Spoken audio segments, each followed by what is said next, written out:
Bitcoin crossing the $14,000 mark. Cryptocurrency surpassing 15,000 for the first time ever. Now it looks like we may hit the 17,000 mark. Bitcoin's price has been on a wild ride. 2017 alone saw massive gains, starting the year at under $1,000 and at its peak breaking $19,000. As Bitcoin's popularity surges and its price rises and falls, more and more people are asking the same question. How does Bitcoin, something that's essentially invisible and intangible, have value? That answer starts with basic economics. In econ, one easy way to think about value is like this. Something has value if it checks the following two boxes: scarcity and utility. Scarcity just means that the supply is finite. And in the case of Bitcoin, there's actually a set cap on the number of Bitcoins that can ever exist, 21 million. Ben Yu, a blockchain expert living in San Francisco, says this set cap makes it more desirable than other assets, even gold. We can have things like the California gold rush, where people find an enormous supply of gold just by accident somewhere, and that can dramatically increase the supply over time. And so it begins, the great gold rush to California. Or technological increases make it far easier for us to mine gold. So we actually see that today. We mine gold at 4 times the rate that we did just 100 years ago. So if Bitcoin checks the box for scarcity, what about its utility? Bitcoin's utility lies in its potential to be a more efficient currency or commodity than we already have. Proponents say it's useful for a number of reasons. First, Bitcoin's decentralized, meaning no bank, government, or single person has control over it. It can't be toppled by corruption at the top.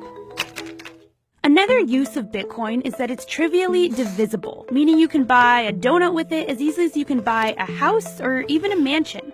Gold is very difficult to use transactionally. You can't go to the store and, shave off some gold shavings to pay for your cup of coffee or buy a car with it. And third, the code it's built on is open source, meaning it's available for anyone to look at, scrutinize, and even modify. But as you may have noticed, none of those uses are intrinsic, and that's a point Bitcoin skeptics love to make.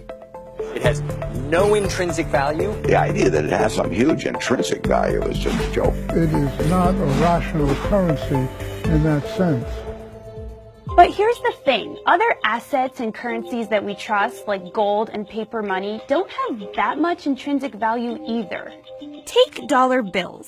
According to the Federal Reserve, it costs about 12 cents to create a $20 bill. So the rest of that $20, the remaining $19.88, comes from the trust people place in it. And that's actually exactly the same with Bitcoin. Fiat currencies and Bitcoin and almost any other form of money is just based on the trust that people place in it. Tom Lee says that Bitcoin is no different from Facebook or Google.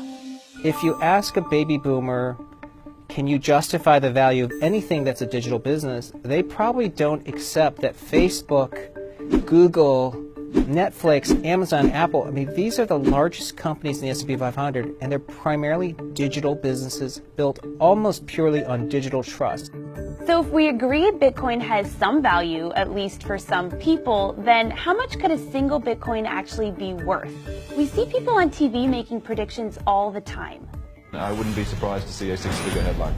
The end game on Bitcoin is that it will hit $300,000 to $400,000. But how are they actually getting these numbers? A lot of them do it by comparing Bitcoin to gold, because they perceive those two assets as being most similar to each other. The total value for all the gold ever mined in the world is about $7.5 trillion. So if Bitcoin were to replace gold completely, then each Bitcoin would be worth $357,000. It's simple math. The total value of gold divided by the total number of Bitcoins equals the potential value of each Bitcoin. Or if you want to be more realistic, just take a portion of it. If Bitcoin just captures 5% of the total market for alternative currencies today, which is predominantly gold, Bitcoin's worth $25,000 per coin. And here's another theory analysts use to price Bitcoin, Metcalfe's law. Metcalfe, an electrical engineer, proved that the value of a social network or telecom company is proportional to its number of users squared. A good way to think about it is like this.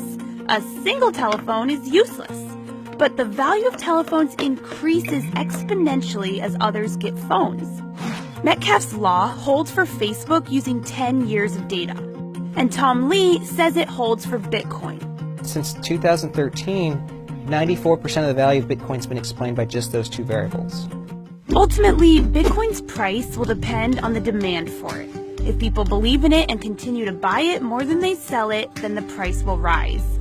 And conversely, if Bitcoin is sold more than it's bought, the price will fall. Many people think that Bitcoin is a bubble, and that's predicated on the concept that Bitcoin has no value.